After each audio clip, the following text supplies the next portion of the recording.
Dreams from My Father starts with Obama's childhood in Hawaii with his white mother and grandparents. His Kenyan dad is a magnificent character in family tales. There was only one problem. My father was missing. He had left paradise, and nothing that my mother or grandparents told me could obviate that single, unassailable fact. Their stories didn't tell me why he had left. The narrative moves with him to Indonesia, where his mother was remarried to a local man, then back to Hawaii alone to his grandparents, where the color of his skin divides them. Never had they given me reason to doubt their love. I doubted if they ever would. And yet I knew that men who might easily have been my brothers could still inspire their rawest fears. His frankness about teenage drug use is perhaps one of the moments of honesty he regretted. Junkie, pothead, that's where I'd been headed. The final fatal role of the young would-be black man.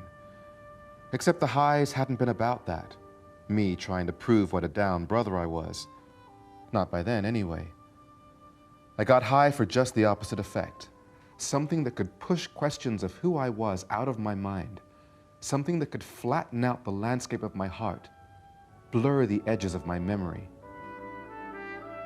Obama hears of his father's death when he's 21, and this prompts a move to Chicago to work in the deprived Altgeld estates as a community organizer with the loftiest of ambitions. Change won't come from the top, I would say. Change will come from a mobilized grassroots. That's what I'll do. I'll organize black folks at the grassroots for change. But the reality on the ground soon makes him question how much can be achieved. How could we go about stitching a culture back together once it was torn? How long might it take in this land of dollars? Longer than it took a culture to unravel, I suspected. Tales of the father he met only once haunt the book, and revelations from Barack's Kenyan stepbrothers and sisters challenge his whole outlook. It was into my father's image, the black man, son of Africa, that I'd packed all the attributes I sought in myself. The attributes of Martin and Malcolm, Du Bois and Mandela.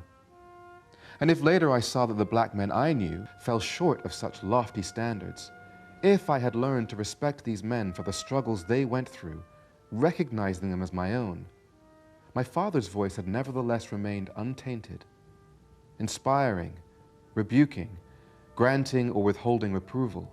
You do not work hard enough, Barry. You must help in your people's struggle. Wake up, black man.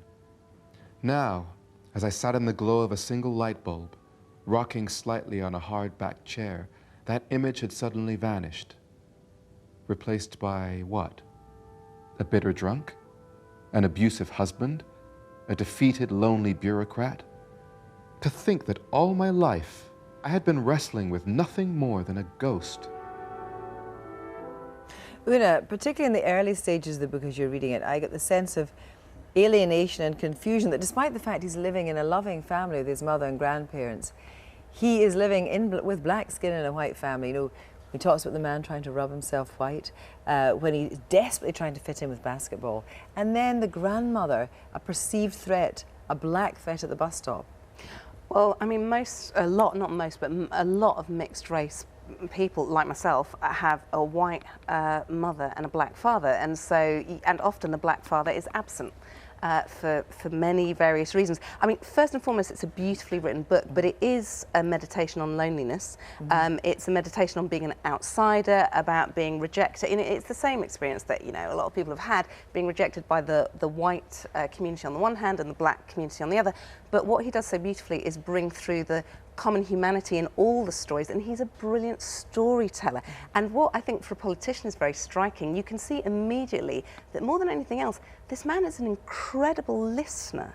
And you know, politicians aren't noted for their listening powers because the number of stories that he has heard and retold and brought to life. But he says what he's doing, he says in his own words, is trying to unlock the puzzle of being a black man, and being if your family is white, it is particularly puzzling.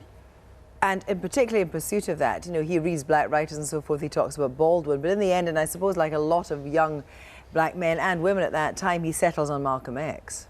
Yes, it's very odd. At the end of the book, he cites the Declaration of Independence, he cites Jefferson, he cites Martin Luther King, but he doesn't perceive the outsider nature of Malcolm X, the rather eccentric panoply of views from authorship of Shakespeare to black separatism. And it's odd because earlier on in the book, when he's discussing his Chicago experiences, he makes some quite astute observations about the Nation of Islam, that they've turned around the lives of petty criminals and drug addicts at the bottom rung of society. But he doesn't obscure the conspiracy theories and the anti-Semitism of the leadership as well. So it's a meditation, and as Una says, of an outsider, drawing on different sources. And the other thing, the book has this arc, which it starts with the kind of overblown sentimentality and praising of his father by his mother, and then it comes around to devastation about his father. Yeah, I mean, it's well structured. It is structured like a novel. It's written like a novel in many of its sections, and it is as affecting as a novel. It doesn't read like the kind of dry autobiographical account of a politician, because it isn't written by a politician. It's written by a guy just before he was even elected to Congress. He didn't know, how could he know that he was going to one day become president of the United States? So it's except that when he's in Chicago and he talks about the fact that his organisational skills, and he says, I wonder if my organisation might become what he calls part of a larger narrative, and you wonder if he has the sense that he thinks he might go somewhere. Well, maybe he does. I mean, the Chicago sections, there's actually an article in the Times earlier today saying that, you know, some of the people in Chicago are a bit iffy on how much effect he actually had, and the people in Altgeld, they are sort of wary of what effect he had at the time.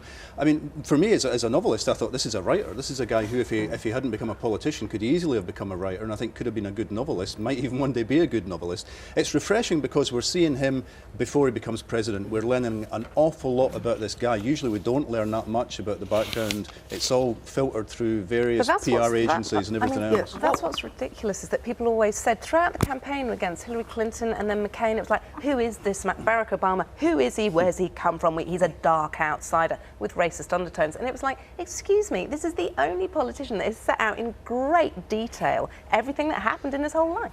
And also, the great detail includes things that perhaps he would rather have written about now, which includes not simply just dope, but also blow. I mean, the thing is that he doesn't... And this drug taking is not casual one night. It is, from what I can read in the book, quite sustained when he was young. Do you think he does regret it, or at least it's out there now?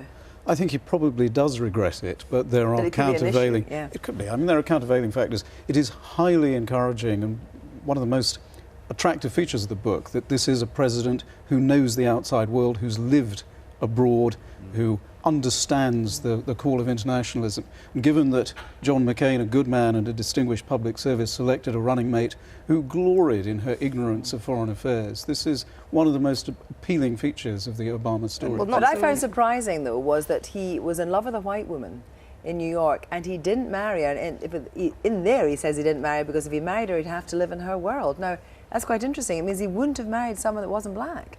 Well, I think a lot of mixed race people, especially that are brought up in white families, and I speak as someone who's had that experience, you love your white family more than anything. They've been fantastic to you. They are your family. However, your identity is black, and they are not your identity. They're your family, but not your identity. So your identity has basically been subsumed, and therefore in your later teenage years and early adulthood, you go out of your way. I mean, I had a period of 5 years where I only wanted to make black or Asian friends. I was just like, white people, enough already. Do you know what I mean? I've had, all my best friends were and are white, a lot of them now, and you actually try and rebalance that actively, and that's what he did. And let's be slightly wary as well, because this book isn't you know, absolute fact. He says it himself in the introduction that he's going to, you know, he's going to massage this a little bit, he's going to shape it, he's going to, and there's a section near the end, a very long section where it's his grandmother sort of reiterating the tribe and the family and everything. You think, this couldn't have happened. She couldn't have said all that in one go, surely, unless she's the greatest storyteller and he's got the greatest memory of all time. But it is nice to have a president who did inhale. I mean, let's go with that. But in this book, do you see clues to the presidency? Do you see clues to how he might behave in the White House? Well, I mean, I do. I mean, especially the Chicago sections, the passion it has for the sort of socially deprived. I mean, they're not maybe the most interesting sections to read in the book, but they are very important sections. Oliver? Yes, I do. And his constant reference back to Indonesia, he refers to the deprived estate where he works and compares it with Indonesia, where there is a semblance of order, which doesn't pertain in the estates where he works. There's also the rather perplexing point that the Reverend Jeremiah Wright does appear in this book as a supposedly learned man who speaks the language of the street. He doesn't give an impression that the man is, as we now know him to be, something of an exotic fruitcake. What didn't he see, or what didn't he tell? Una?